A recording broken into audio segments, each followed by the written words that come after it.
menurut ayat Quran dan hadis Nabi itu nanti ada bermacam-macam. Ada orang beriman itu yang dimasukkan surga.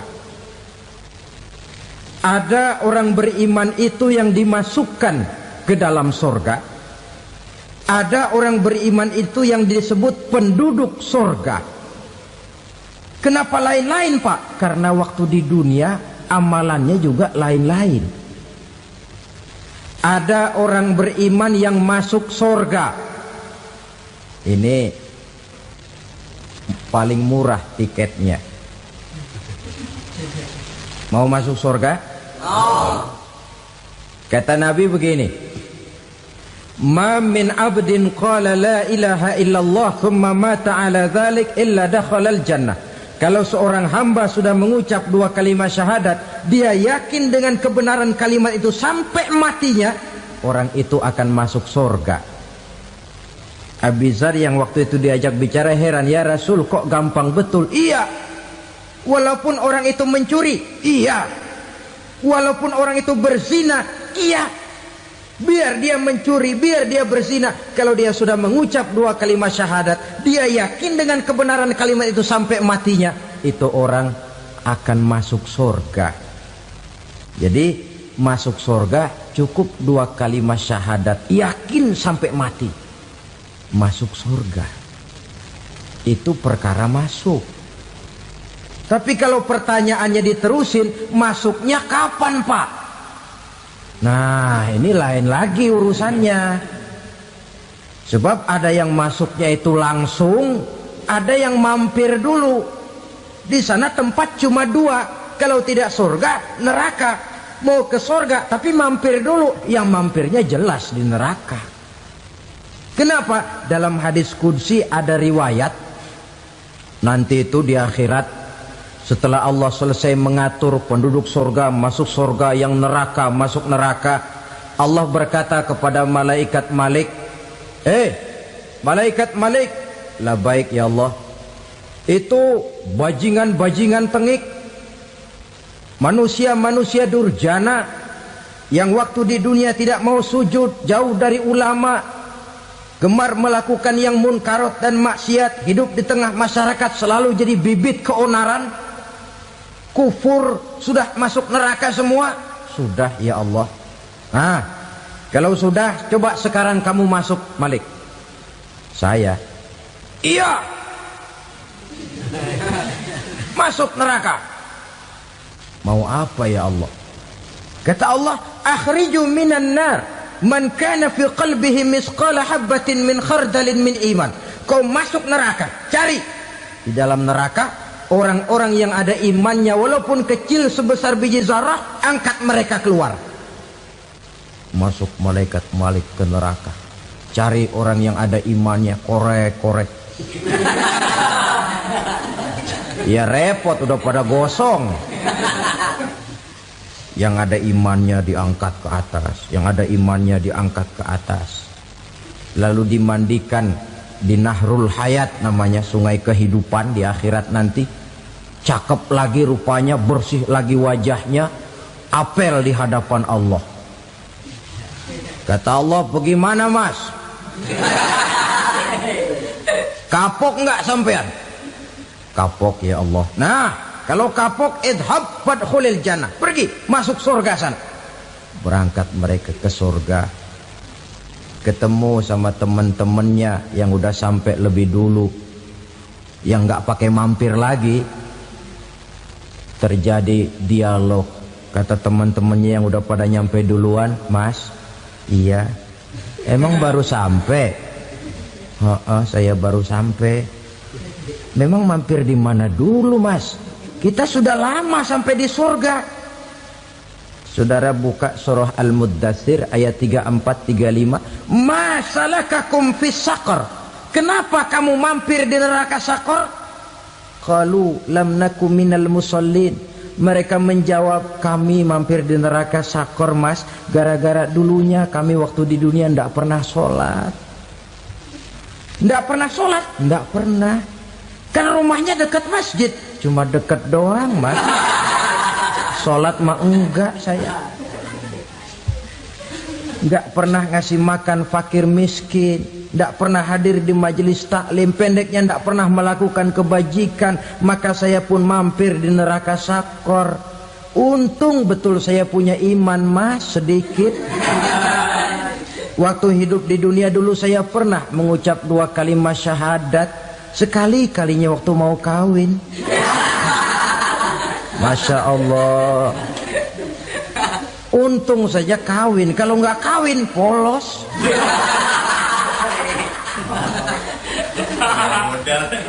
Itu juga pengulu sudah setengah mati ngajarin. Asyhadu alla, asyaduaan, asyaduaan.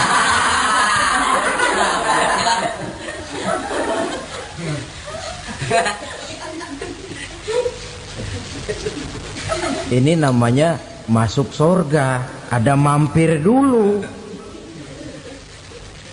Ada pula orang mukmin itu yang dimasukkan surga. Namanya dimasukkan kan terima beres.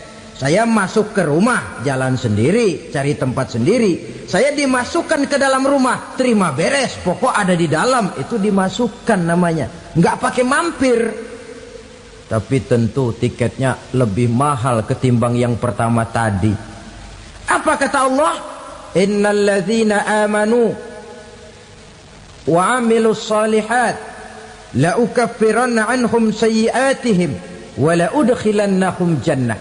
Sesungguhnya orang-orang yang beriman kemudian beramal soleh, kami hapuskan segala dosa dan kesalahannya, kami masukkan mereka ke dalam surga. Lihat ayatnya, Allah yang memasukkan, kita yang dimasukkan. Tidak pakai transit, tidak usah mampir. Cuma tidak cukup syahadat, tidak cukup amanu, tapi diiringi dengan wa amilus salih. Iman, amal. Tidak cukup syahadat, lalu dibuktikan dia sholat, dia zakat, puasa, lalu dia melakukan berbagai macam kebajikan. Ini yang menyebabkan dia tidak pakai mampir di tempat yang bernama sakor.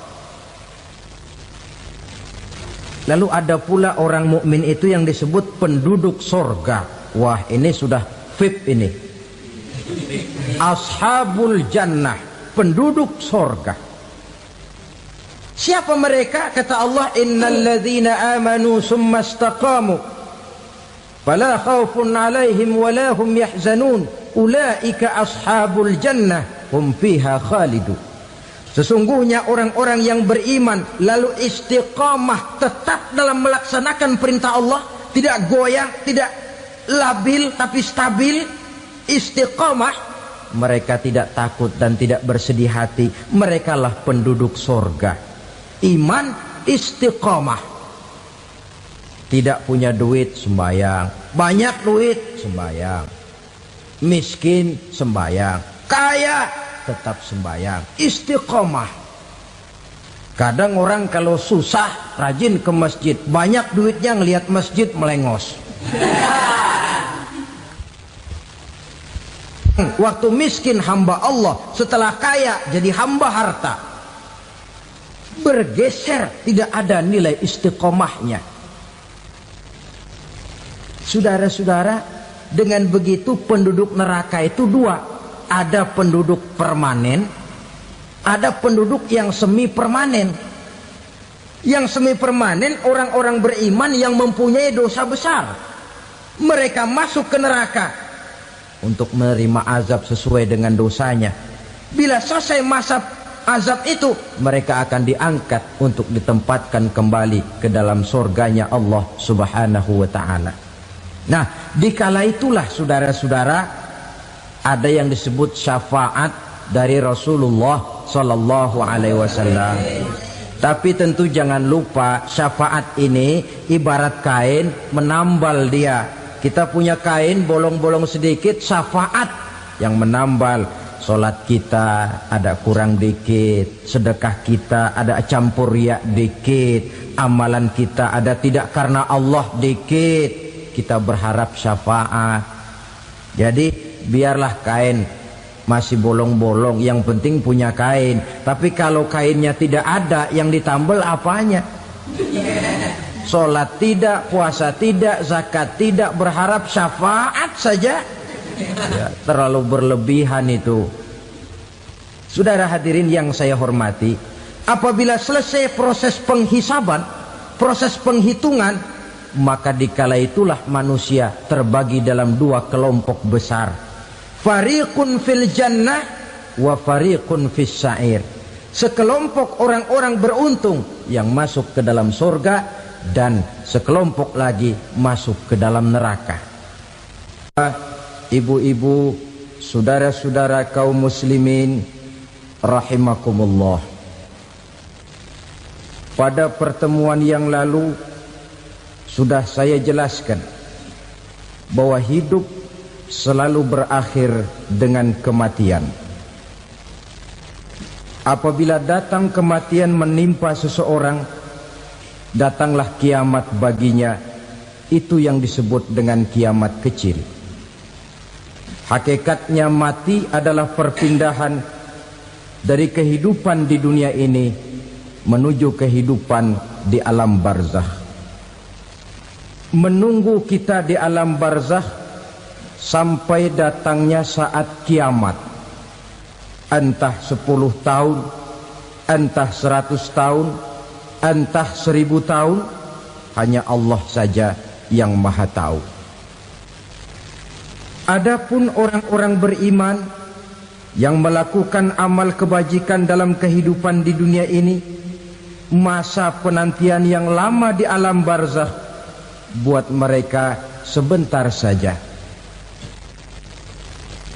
Tetapi bagi orang-orang kafir yang ingkar, yang tidak beriman kepada Allah, yang hidup di dunia cuma menumpuk-numpuk dosa, tentu penantian di alam barzakh akan merupakan waktu yang sangat lama. Bukankah dalam kehidupan kita waktu itu memang relatif? Contoh misalnya, bagi pemuda-pemudi yang sedang duduk asyik memadu cinta, waktu 4-5 jam saja rasanya cuma 4-5 menit. Tenggelam oleh keasikan. Tapi buat orang yang berbaring di rumah sakit, meratap di balik-balik apa itu tembok derita kata lagu, di balik dinding-dinding penjara, sehari bagai seminggu, seminggu rasa sebulan, sebulan boleh jadi rasa setahun. Penantian yang sangat lama. Kapan kiamat itu akan datang? Ini rahasia Allah. Jangankan kita yang orang awam, baginda Nabi sendiri tidak diberitahu oleh Allah kapan kiamat itu akan terjadi. Tetapi sungguh pun demikian, banyak hadis-hadis yang menjelaskan ciri atau tanda-tanda datangnya kiamat. Nah, kalau sudah bicara soal tanda, tanda kiamat itu ada dua. Pertama yang disebut alamatus sughra, tanda-tanda kecil. Ini waktunya masih ada tenggang. Ada yang dinamakan alamatul kubra, tanda-tanda besar. Artinya kiamat sudah diambang pintu. Apa tanda-tanda kecil dari datangnya hari kiamat itu?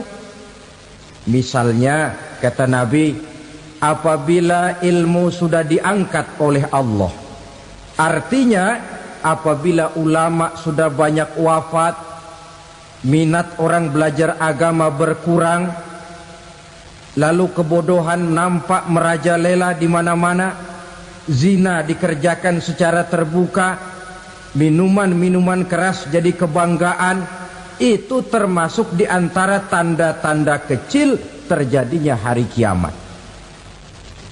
Apalagi misalnya iza waladatil ammatu rabbataha, apabila budak sudah melahirkan tuan. Apa maksudnya? Ada yang mentafsirkan apabila anak sudah bisa membudaki orang tuanya. Orang tua yang melahirkan dia, yang membesarkan dia, demi setelah si anak besar jadi orang berpangkat, bertitel, berharta, berkedudukan, jadilah orang tua itu budaknya. Sehingga sering dibilang kalau orang tua kaya, anak jadi raja. Tapi kalau anak yang kaya, orang tua sering jadi budak. Apalagi munculnya fitnah yang bergelombang, timbul perang antara dua bangsa yang besar, waktu berjalan terasa sangat pendek sekali. Itu merupakan tanda di antara tanda-tanda kiamat. Termasuk di dalamnya sulit membedakan mana laki, mana perempuan. Kan kalau tanda-tanda kayak begini sekarang sudah banyak kita lihat kan? Ulama banyak wafat, penggantinya sulit. Zina dikerjakan berterang-terangan, minuman keras jadi kebanggaan, banyak anak membudaki orang tuanya, sulit membedakan mana laki mana perempuan. Kadang-kadang dari belakang kita lihat perempuan bener, begitu kita colek nengok jenggotan.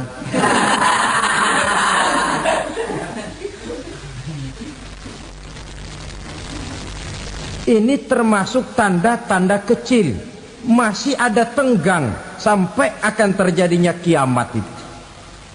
Nah, yang dimaksud dengan tanda-tanda besar, ini tanda besar artinya kiamat sudah diambang pintu. Pertama, matahari terbit dari sebelah barat. Apabila matahari sudah terbit dari arah sebelah barat, tertutuplah sudah pintu taubat. Bersabda Nabi kita, la taqumus sa'atu hatta tatlu'a syamsu min maghribiha. Tidak akan datang hari kiamat sampai matahari terbit dari arah sebelah barat. Fa iza tala'at, manakala matahari telah terbit dari arah sebelah barat, wara'ahan nasu, manusia banyak menyaksikan itu, amanu ajma'un, mereka pun lalu beriman. Yang tadinya kafir, yang tadinya ingkar, yang tadinya membangkang, setelah melihat matahari terbit dari sebelah barat, buru-buru beriman, berlomba-lomba mengucap dua kalimat syahadat. Tapi apa yang terjadi? Kata Nabi, wadzalika hina la yanfa'u nafsan imanuha lam takun amanat min qabl. Hari itu adalah hari yang iman sudah tidak berguna lagi bagi seseorang apabila sebelumnya memang dia tidak pernah beriman. Au kasabat fi imaniha khaira, atau beriman tetapi tidak pernah melakukan kebajikan di dalam keimanannya itu. Hari yang sudah kasib, hari yang sudah terlambat, beriman tidak akan ada gunanya lagi. Ini pelajaran buat kita. Sebelum sang surya terbit dari sebelah barat, sebelum nafas sampai di tenggorokan, artinya pintu taubat masih terbuka. Kalau dua hal itu sudah terwujud, nafas sudah sampai di kerongkongan atau matahari sudah terbit dari arah sebelah barat, tertutuplah sudah pintu taubat. Tak ada lagi gunanya pangkat, jabatan, harta, bahkan beriman pun dalam suasana macam itu. Too late, kata orang Kulon. Sudah terlambat. Matahari terbit dari arah sebelah barat. Itu tanda besar, artinya kiamat sudah diambang pintu. Lalu apalagi tanda besar? Munculnya Dajjal. Dajjal artinya pendusta-pendusta yang menyesatkan manusia. Ada dua macam Dajjal, saudara. Ada Dajjal kecil. Ini Dajjal kelas teri. Kalau ini sejak zaman Rasulullah sudah ada itu. Tiap zaman ada. Di zaman Rasulullah misalnya ada yang bernama Aswad al-Unsi dari Yaman. Ada yang namanya Musailamah Al-Kazzab dari Yamamah. Ada yang namanya Ibnu Sayyad dari Madinah. Ini dajjal-dajjal di zaman Rasul. Musailamatul Kazzab memproklamirkan diri jadi nabi dia. Di zaman Rasul masih hidup.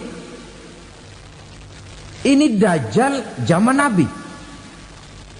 Di zaman sahabat muncul dajjal-dajjal. Di zaman kita sekarang ini dajjal-dajjal pun gentayangan. Dajjal-dajjal kelas teri. Kerjanya mendustakan manusia, menyesatkan manusia, memalingkan manusia dari jalan yang benar dan diridhoi oleh Allah Subhanahu wa taala. Adapun yang merupakan tanda besar dari datangnya kiamat, dajjal-dajjal kelas kakap. Pembohong-pembohong besar yang menyesatkan masyarakat manusia berpaling dari jalan Allah mengikuti jalan mereka. Apa sih ciri dajjal itu? Kata Nabi dalam hadis Bukhari Muslim, inna dajjala, sesungguhnya yang namanya dajjal itu yakhruju, satu saat akan muncul mendekati hari kiamat. Wa inna ma'ahu ma'an, si dajjal ini membawa air. Wa naran, dan juga membawa api. Dua simbol. Di tangan yang satu dia bawa air, di tangan yang satu dia bawa api. Wa ammal ladzi yarahu an-nasu ma'an fanarun, adapun yang orang banyak lihat air, hakikatnya adalah api. Yang dilihat api, hakikatnya adalah air. Oleh sebab itu, kalau api yang ditawarkan, ambillah air. Kalau air yang ditawarkan, pilihlah api. Maksudnya apa ini? Ini bahasa simbol, saudara-saudara. Dajjal bicaranya seolah-olah untuk kepentingan manusia. Menawarkan surga. Surga yang dia tawarkan hakikatnya neraka. Hai manusia, kalau kau mau bahagia, jangan dekat-dekat dengan agama. Solat itu tidak efektif dan efisien, tidak produktif dari segi ekonomi itu. Menghadiri majelis taklim cuma buang-buang waktu. Tahajud, tasbih, tahlil, baca Quran, apa itu? Pekerjaan mubazir saja. Hidup ini cuma sekali, masa yang cuma sekali, manfaatkan dengan sebaik-baiknya. Mumpung, dibawanya sifat mumpung tetapi dalam pengertian yang sangat negatif. Bicaranya seolah-olah untuk kepentingan manusia, tetapi sebenarnya menjerumuskan manusia. Menawarkan air tapi sebenarnya api. Menawarkan api tapi hakikatnya air. Buat apa kamu sholat? Buat apa kamu bayar zakat? Buat apa kamu puasa? Surga yang dicanangkan dajjal hakikatnya neraka. Neraka yang digambarkan dajjal pada dasarnya adalah surga. Jadi memutarbalikkan fakta itu kerjaan dajjal. Yang hak jadi batil, yang batil dibilang hak, yang benar jadi salah, yang salah malah jadi benar. Tuntunan disuruh jadi tontonan, tontonan malah menjadi tuntunan. Itu pekerjaan dajjal profesinya. Zamannya Nabi Adam, dajjalnya kan iblis. Betul? Betul. Apa sih gang kerayuan iblis itu? Allah setelah menciptakan Nabi Adam kan bilang, Adam, kau dan istrimu Hawa tinggal di surga ini. Seluruh fasilitas yang ada di surga persilahkan kau nikmati. Satu yang tidak boleh, jangan coba-coba dekati pohon khuldi. Dekat saja jangan, apalagi sampai memetiknya. Datang dajjal yang namanya iblis ini. Adam, kamu tahu nggak kenapa tidak boleh makan buah khuldi? Ya nggak tahu, pokoknya saya dilarang. Bodoh kamu Dam. Khuldun artinya kekal. Kalau kamu makan itu buah, kau akan kekal di surga buat selamanya. Allah tidak kepengen, maka dilarang kamu makan buah khuldi. Kalau kau ingin kekal di surga Adam, makan saja. Saya bicara begini ini untuk kepentingan kamu Adam. Ini kan ciri-ciri Dajjal. Bicaranya sih seolah-olah untuk kepentingan Nabi Adam, hakikat sebenarnya menjerumuskan Nabi Adam supaya ingkar dan melanggar larangan dari Allah Subhanahu wa ta'ala. Jadi setelah muncul Dajjal, timbul kekacauan-kekacauan di masyarakat. Banyak yang terpengaruh, terpedaya dan terpesona.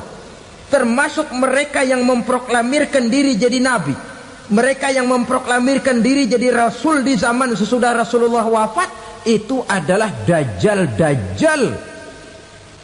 Maka saya ingatkan, kalau di zaman kita sekarang ini ada orang ngaku jadi nabi, ada orang ngaku jadi rasul, biar bahasa Arabnya kental, Quran hafal, hadis ribuan hadis hafal, biar pakai serban sampai menyengser ke tanah, bahasa Arabnya fasih, tapi dia mengaku jadi nabi, jadi rasul, kita umat Islam wajib tidak percaya. Wajib untuk tidak percaya. Itulah Dajjal zaman kita sekarang ini. Tidak mustahil mereka datang mempengaruhi orang awam supaya berpaling dari Rasulullah, mengikuti mereka. Nah, di akhir zaman nanti, mendekati hari kiamat, Dajjal ini muncul. Dajjal kelas kakap, menyesatkan masyarakat manusia untuk berpaling dari Islam, mengikuti seruan mereka. Apalagi di antara datangnya kiamat itu, tanda yang besar itu, turunnya Nabiullah Isa Al-Masih, putra Maryam. Menurut berbagai hadis yang sahih, Nabi Isa Al-Masih nanti akan turun lagi. Tidak membawa risalah yang baru, tapi meluruskan risalah Islam ini yang telah banyak ditinggalkan oleh masyarakat. Bahkan ada hadis menjelaskan beliau akan membunuh Nabi, mematahkan kayu-kayu salib, lalu melaksanakan haji dan umrah mengikuti syariat Nabi Muhammad, bukan membawa agama baru. Menjadi semacam mujaddid, reformer, menyelamatkan manusia dari bisikan Dajjal. Bahkan ada riwayat yang menjelaskan bahwa Nabi Isa berhasil mengalahkan Dajjal, mengembalikan masyarakat manusia kembali kepada ajaran Islam yang datang dari Allah, dibawa oleh Rasulullah sallallahu alaihi wasallam. Dengan kata lain, turunnya Nabi Isa bukan sebagai nabi dan rasul baru, tetapi mengikuti syariat Nabi kita Muhammad sallallahu alaihi wasallam. Saudara hadirin, ibu-ibu hadirat yang saya hormati, kemudian apalagi di antara tanda-tanda besar akan datangnya kiamat itu? Keluarnya asap atau awan. Kata Nabi, inna min asrati sa'ah dukhanan yamla'u ma bainal masyriqi wal maghrib. Di antara tanda-tanda kiamat, munculnya awan antara langit dan bumi. Ini pun diperkuat dalam surah Ad-Dukhan ayat 10. Fartaqib yauma ta'tis sama bidukhanim mubin fayughshan nas hadza azabun alim. Bagi orang-orang yang beriman, mereka biasa-biasa saja. Tapi bagi orang kufur, datangnya asap dan awan ini merupakan azab yang kelewat pedih. Barangkali sedikit mendekati gambaran tentang azab yang pedih ini, saya ingatkan alam pikiran kita kepada peristiwa yang belum lama terjadi. Pernah dengar berita bocornya reaktor nuklir di Chernobyl, Uni Soviet? Pernah dengar? Nah, bocornya reaktor nuklir di Chernobyl yang mengakibatkan ratusan bahkan sangat mungkin ribuan nyawa. Cuma satu reaktor. Bagaimana kalau seluruh cadangan nuklir yang dimiliki oleh para negara adikuasa ini diledakkan? Bahkan yang konon menurut catatan cadangan nuklir yang dimiliki bersama oleh Amerika dan Rusia sekarang ini sudah sanggup memusnahkan 6 miliar manusia, 1,5 kali lebih banyak dari jumlah manusia yang nongkrong di permukaan bumi ini. Saudara-saudara hadirin yang saya hormati, lalu saat mendekati hari kiamat, apalagi tandanya? Setelah Nabi Isa wafat, pada saat turunnya yang kedua kali, lalu Allah meniupkan angin sejuk. Semua orang-orang beriman, orang-orang baik wafat, sehingga penghuni bumi ini cuma tinggal lagi terdiri dari orang-orang kafir. Tidak ada lagi di bumi ini yang bisa mengucapkan Allah. Sehingga dalam hadis qudsi itu ada keterangan, innallaha azza wa jalla yaqulu li Israfil. Allah pernah pesan kepada malaikat Israfil, kata Allah, Israfil, idza sami'ta qailan yaqul Allah Allah fa akhirin nafakh 40 sanatan ikraman liqailiha.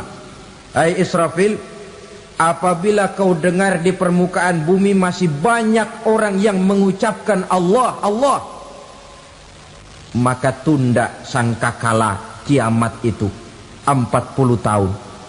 Untuk apa? Ikraman liqailiha, menghormati orang yang mengucapkan Allah Allah itu. Wah, jadi karena sekarang masih banyak yang mengucapkan Allah, besar hatilah kita, masih jauh kiamat itu. Tapi jangan lupa, kiamat pribadi, kiamat kecil itu yang gak kita sangka-sangka.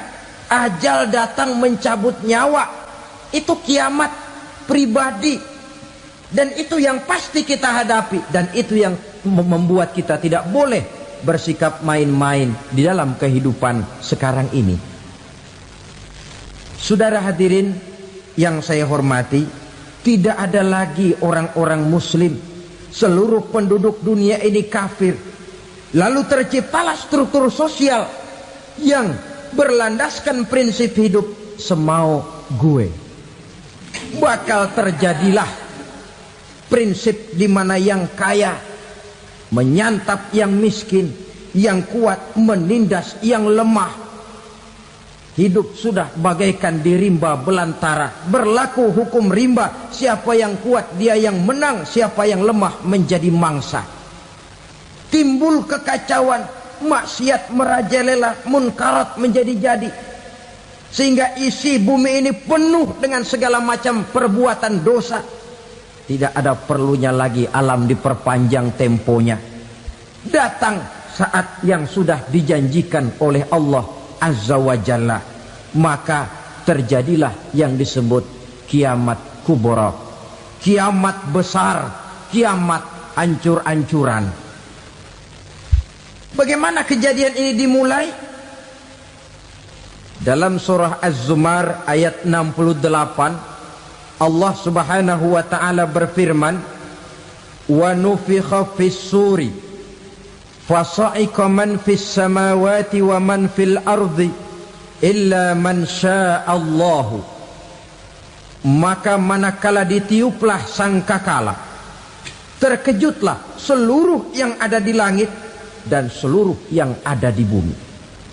Bila saat kiamat datang, Allah perintah malaikat Israfil, Israfil, tiup sangkakalamu. Ditiuplah sangkakala oleh malaikat Israfil. Yang akibat daripada tiupan itu, seluruh yang ada di langit, seluruh yang ada di permukaan bumi terkejut. Yang ada di langit siapa? Malaikat kan. Bayangin aja kalau malaikat kaget, apalagi kita. Terkejut seluruh makhluk yang ada di bumi, yang ada di langit mendengar suara sangkakala itu. Bunyinya tidak sanggup kita bayangkan dahsyatnya. Ledakan nuklir, ledakan neutron, belum apa-apa ketimbang bunyi sangkakala malaikat Israfil ini. Nah, lalu mendengar bunyi sangkakala ini, gemparlah makhluk, kacaulah alam. Bumi gempa, planet-planet bertabrakan, gunung meletus, air laut tumpah ke darat, angin topan bertiup, halilintar menyambar. Lalu semua yang bernama hidup mati total. Mati bareng tanpa persiapan. La haula wala quwata illa billah. Saya kadang-kadang dalam tafakur bermohon, ya Allah, mudah-mudahan saya enggak nemuin kiamat beneran.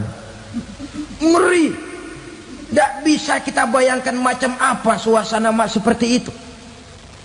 Allah saja banyak memberikan gambaran, misalnya Al-Qari'ah, wa mal qari'ah, wa ma adraka mal qari'ah.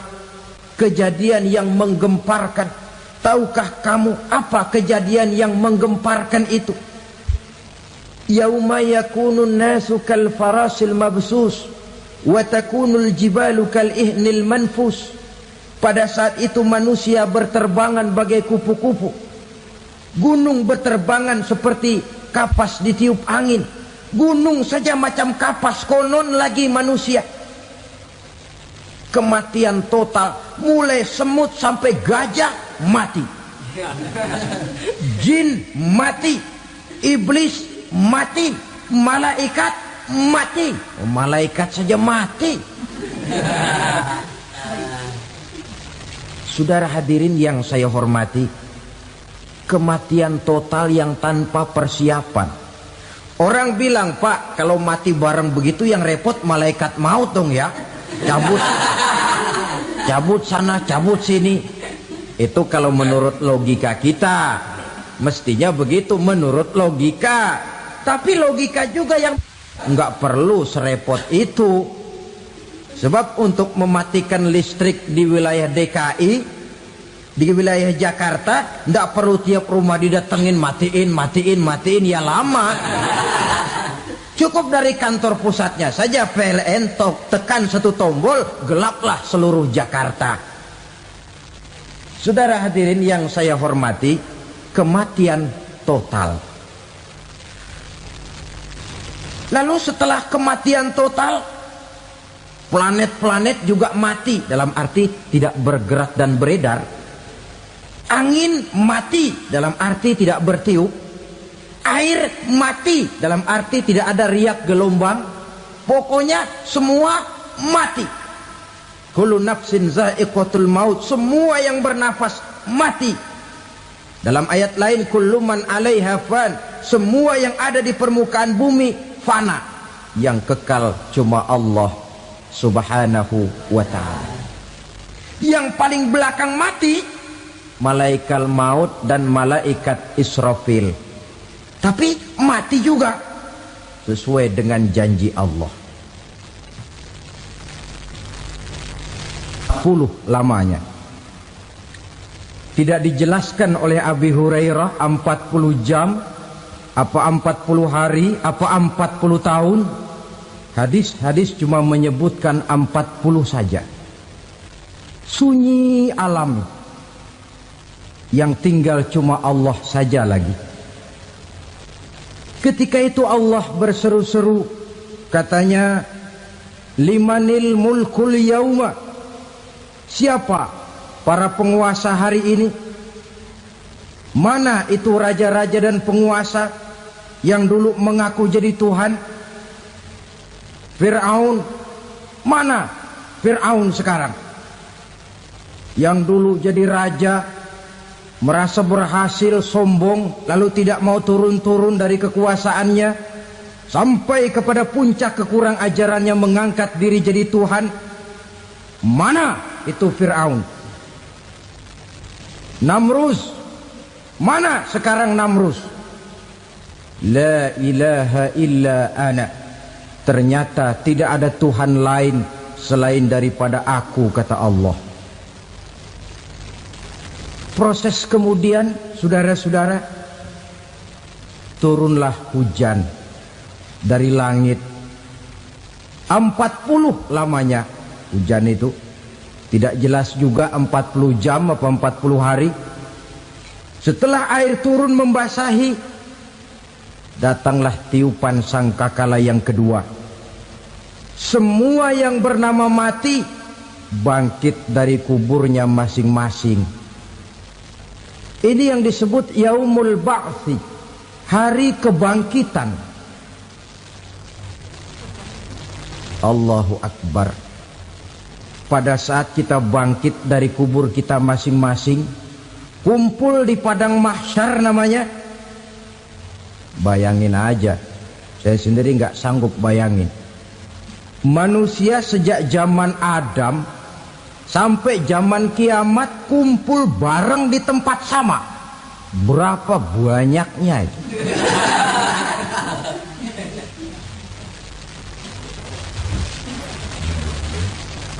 Dan yang luar biasa menurut satu riwayat, pada saat bangkit itu, Masya Allah, roman muka kita berubah, disesuaikan dengan amalan kita waktu di dunia ini. Barang siapa yang waktu di dunia amalannya itu amalan tikus, di akhirat nanti dia bangkit dari kubur, mukanya seperti muka tikus. Gagah betul badannya, tapi mukanya seperti tikus. Kenapa? Amalannya waktu di dunia seperti amalan tikus. Apa amalan tikus itu? Suka ngegeragoti barang yang sudah disimpan rapi-rapi. Orang sudah simpan uang rapi-rapi, simpan perhiasan rapi-rapi, digeragoti oleh tikus. Maling-maling, pencoleng-pencoleng, koruptor-koruptor. Itu nanti di akhirat nanti kita lihat mukanya seperti muka tikus. Oh ini waktu di dunia suka nyolong, mukanya seperti muka tikus. Barang siapa yang waktu di dunia ini amalannya itu amalan macan, dia akan bangkit nanti mukanya seperti muka macan. Apa amalan macan? Macan itu amalannya menang-menangan. Orang yang mau menang saja nggak mau mengalah. Coba lihat di hutan. Kenal hutan nggak? Di hutan, raja hutan di mana-mana pasti macan. Betul kan? Betul. Padahal hutan belum pernah bikin pemilihan umum. Tapi macan tidak peduli ada pemilihan umum apa tidak, pokok saya raja. Sebab apa? Macan jadi raja itu bukan karena benar, tapi karena kuat jadi raja. Setelah dia jadi raja, rakyat hutan yang mesti dilindungi malah dimakan oleh raja macan. Kambing rakyat hutan dimakan oleh macan. Ayam rakyat hutan dimakan oleh macan. Itu nanti kita lihat di akhirat itu mukanya seperti muka macan, gagah betul. Lalu barang siapa yang di dunia ini amalannya itu seperti amalan anjing, nanti dia punya muka seperti muka anjing. Apa amalan anjing? Pertama, anjing itu kalau disuruh jaga rumah, dia tidak bisa membedakan mana maling, mana tamu. Biar yang datang maling, kalau bawa tulang, anjing kalem. Yang kedua, anjing itu akan setia kepada siapa saja yang memberinya roti. Siapa yang memberinya roti, itulah majikannya. Apa kata majikannya, pasti dia laksanakan. Soal benar atau salah, dia tidak peduli. Setelah anjing dapat roti, dia tidak punya pilihan lain kecuali bilang, abdi mah kumaha juragan wae ayeuna mah.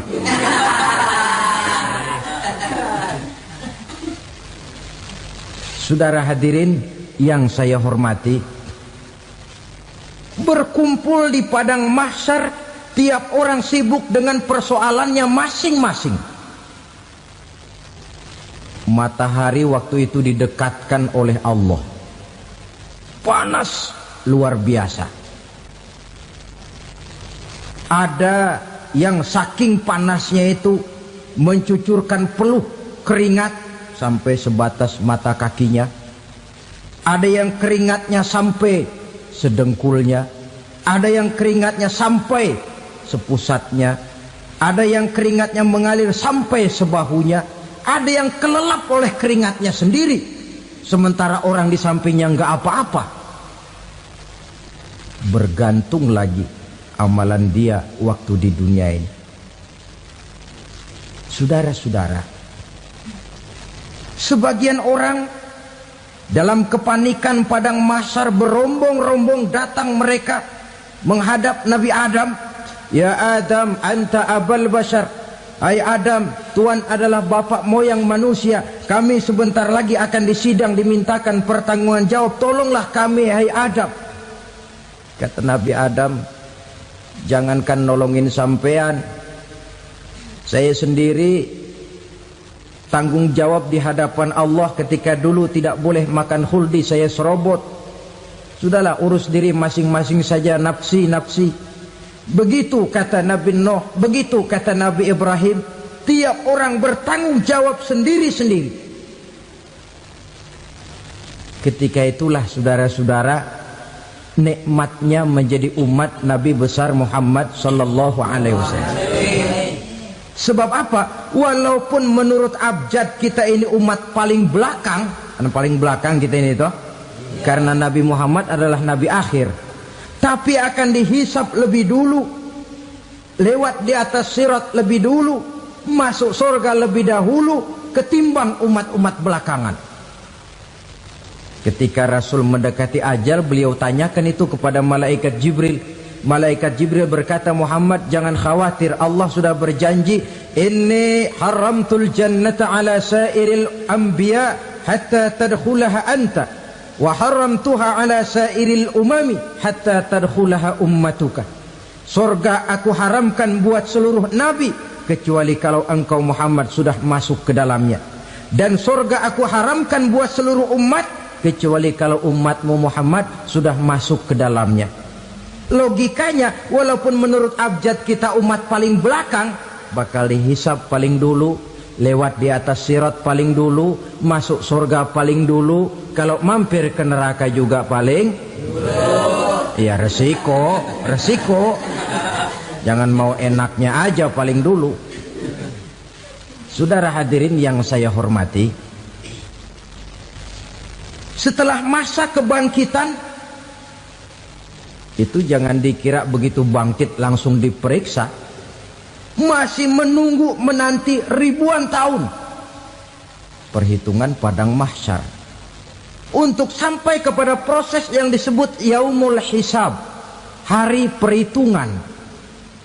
Seorang demi seorang bakal dipanggil. Bayangkan saja, kita se-RT saja di absen, kadang-kadang perlu waktu lama. Ini manusia sejak zaman Nabi Adam sampai datang hari kiamat, satu demi satu disidang di hadapan Qadhi Rabbul Jalil. Status sosial copot sudah waktu itu.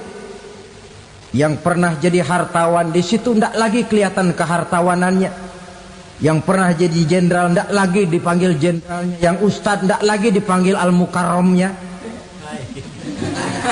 Seluruh status sosial selesai.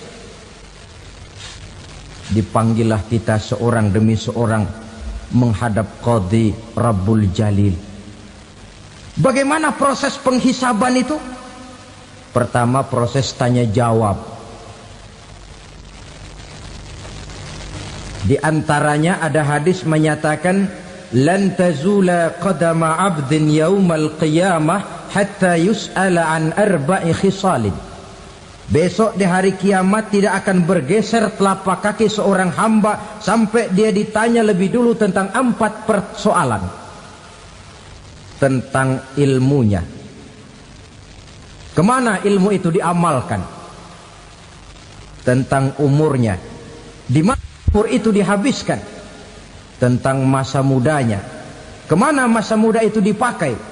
tentang hartanya, dari mana harta itu didapat dan kemana harta itu dibelanjakan. Ini termasuk proses tanya jawab. Jadi kalau istilah pengadilan dunia, nama Fulan bin Fulan. Kamu waktu di dunia diberikan umur panjang untuk apa? Pernah mengalami masa muda, kemana kau habiskan masa remajamu? Kau diamanahkan ilmu, dengan apa ilmumu kau amalkan? Kau diberikan harta, dari mana harta kau dapat, kemana kau belanjakan? Tak seorang pun yang bisa mungkir. Sebab apa? Dikala itu yang menjadi saksi bukan orang. Yang menjadi saksi adalah seluruh anggota badan kita. Tangan bicara, kaki jadi saksi terhadap seluruh amalan yang pernah kita kerjakan pada saat kehidupan di alam dunia ini. Selesai proses tanya jawab, lalu diperlihatkan buku catatan kita waktu hidup di dunia ini. Jangan lupa Allah itu menyiapkan 2 superkomputer kepada kita. Sebelah ditempelin sebelah kanan, yang sebelah tempelin di sebelah kiri. Komputer itu namanya Raqib dan Atid. 2 malaikat yang apabila baik kita lakukan, refleks saja akan menulis kebajikan kita. Jahat kita kerjakan akan tertulis. Catatan itu nanti diperlihatkan kepada kita. Waduh, alangkah malunya pada saat diperlihatkan catatan kita, buku rapot kita merah melulu. Barangkali diperiksa sambil diomelin, brengsek lo. Buku merah melulu begini, bagaimana waktu hidup di dunia? Tidak cukup diperlihatkan buku catatan kehidupan, rekaman kehidupan. Rekaman kehidupan kita secara utuh sejak terlahir sampai ajal datang merenggut nyawa. Barangkali mirip dengan video sekarang ini, di mana terekam dengan baik seluruh kegiatan kita, sejak yang sekecil-kecilnya sampai kepada yang sebesar-besarnya. Untuk kemudian kita pun menerima balasan. In khairan fa khairun wa in syarran fa syarrun. Kalau baik ya baik balasannya, kalau jahat ya jahat juga balasannya. Catatan-catatan kita diberikan. Kalau banyak kebajikannya diberikan di tangan kanan dengan cara yang halus. Kalau banyak kejahatannya diberikan dari sebelah kiri atau dilempar dari belakang. Itulah sebabnya sejak di dunia ini kita sudah mohon kepada Allah. Ketika berwudu membasuh tangan kanan, apa kita bilang? Allahumma a'tini kitabi biyamini wa hasibni hisaban yasira. Ya Allah, berikan saya kitab di tangan kanan, dan kalau saya memang perlu dihisap, hisaplah saya yang seringan-ringannya. Tangan kiri berlindung kita kepada Allah, jangan sampai diberikan kitab di tangan kiri atau dari arah sebelah belakang. Wa a'udzubika an tu'tiya kitabi bishimali aw min wara'i zuhri, dari arah sebelah belakang. Na'udzubillah min dzalik. Setelah selesai lewat proses penghisaban, lewat mizan, timbangan, maka yang sudah selesai dihisab itu bergeraklah menuju sirat, jembatan yang terbentang menuju surga melalui neraka. Saudara-saudara, panjangnya perjalanan sirat itu memakan waktu ratusan tahun. Tetapi orang yang lewat di atas sirat pun macam-macam, bergantung amalannya ketika di dunia ini. Ada yang lewat di atas sirat itu kalbarkil khatib, seperti kilat yang menyambar, lep, sudah sampai dia di surga. Cepat bukan main. Ada yang lewat di atas sirat itu seperti orang lari-lari. Ada yang lewat di atas sirat itu seperti orang jalan biasa. Ada yang sambil merangkak, ada yang sambil ngesor, ada yang sambil gelayutan, ada yang selamat sampai ke ujung ke surga, ada yang tergelincir jatuh masuk ke dalam neraka, bergantung amalannya dalam kehidupan di dunia sekarang ini. Tiap kita akan melewati yang namanya sirat ini. Saudara-saudara kaum muslimin yang saya hormati,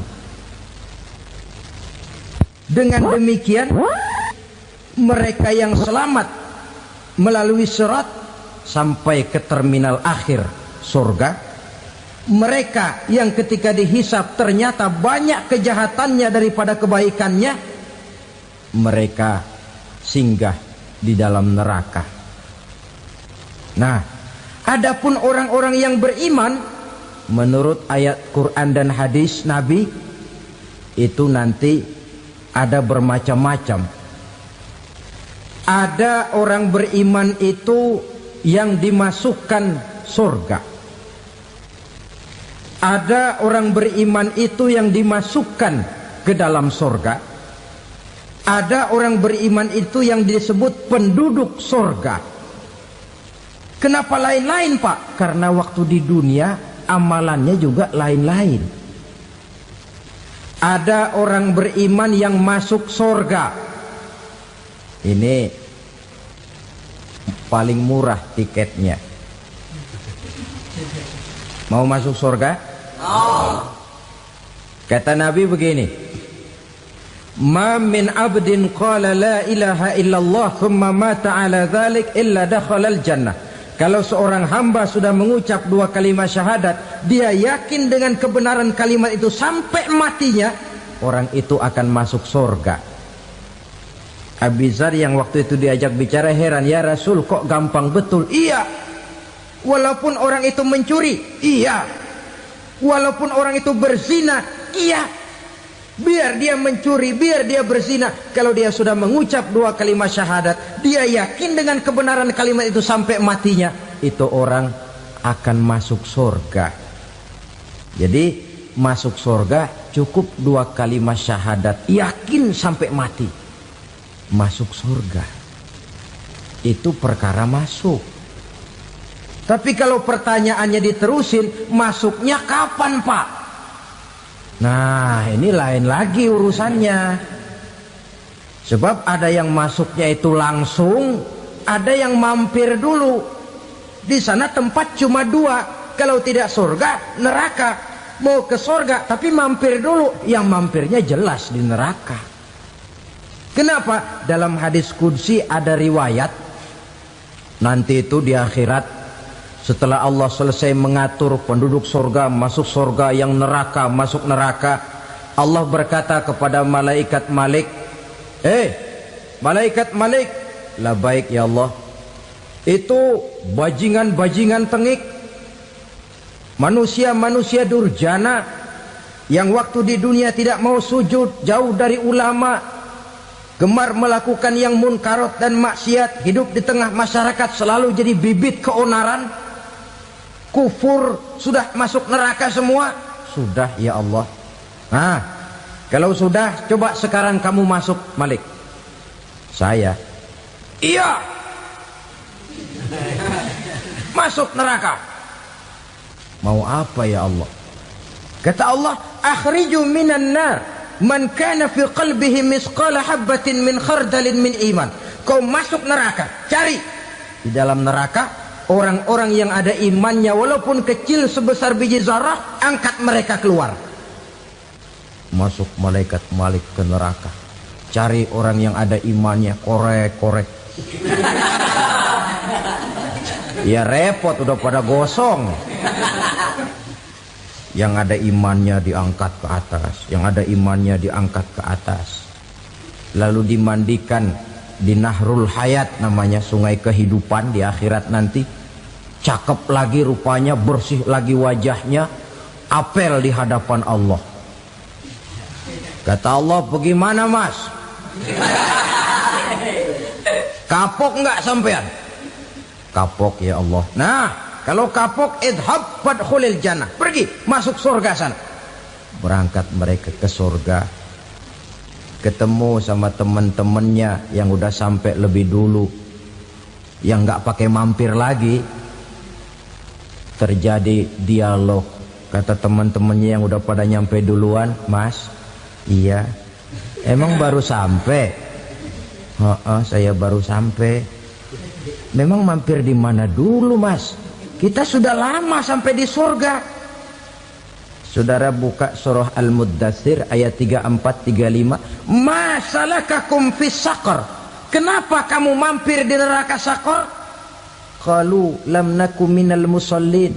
Mereka menjawab, kami mampir di neraka Saqar, Mas, gara-gara dulunya kami waktu di dunia tidak pernah sholat. Tidak pernah sholat? Tidak pernah.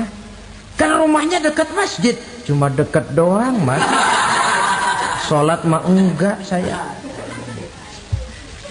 Enggak pernah ngasih makan fakir miskin, enggak pernah hadir di majelis taklim, pendeknya enggak pernah melakukan kebajikan. Maka saya pun mampir di neraka Saqar. Untung betul saya punya iman, Mas, sedikit.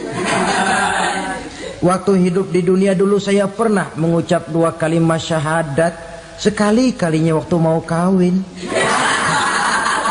Masya Allah. Untung saja kawin. Kalau nggak kawin polos.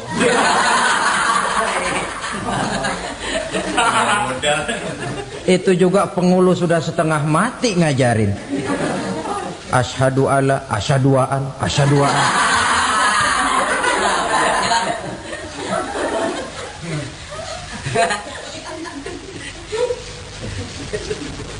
Ini namanya masuk surga, ada mampir dulu.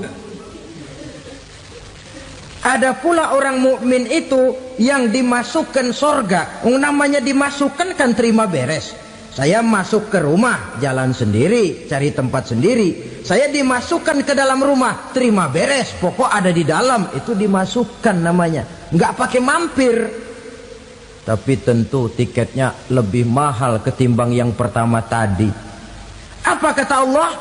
Innal ladzina amanu wa 'amilus shalihat la ukaffiranna 'anhum sayyi'atihim wa la udkhilannahum jannah. Sesungguhnya orang-orang yang beriman kemudian beramal soleh, kami hapuskan segala dosa dan kesalahannya, kami masukkan mereka ke dalam surga. Lihat ayatnya.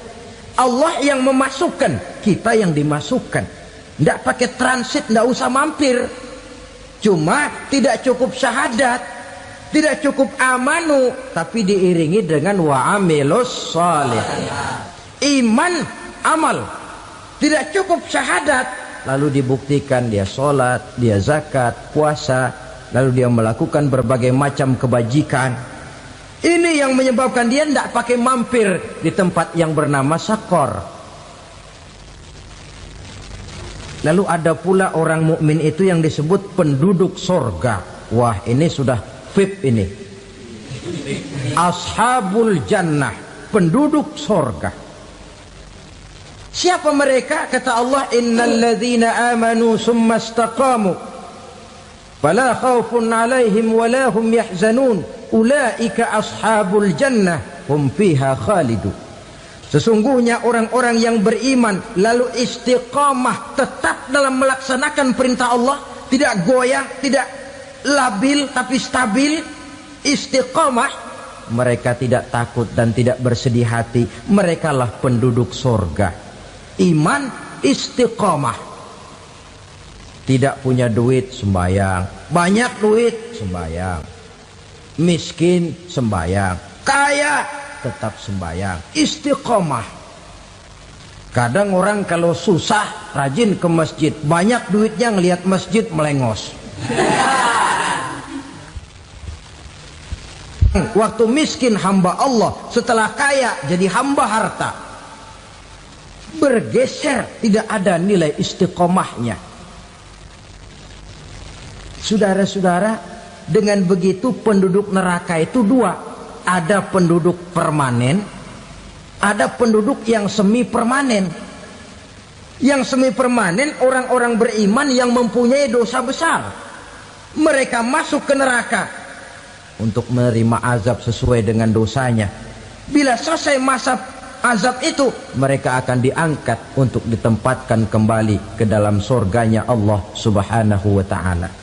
Nah, dikala itulah saudara-saudara, ada yang disebut syafaat dari Rasulullah Sallallahu Alaihi Wasallam. Tapi tentu jangan lupa, syafaat ini ibarat kain menambal dia. Kita punya kain bolong-bolong sedikit, syafaat yang menambal. Solat kita ada kurang dikit, sedekah kita ada campur riak dikit, amalan kita ada tidak karena Allah dikit, kita berharap syafaat. Jadi biarlah kain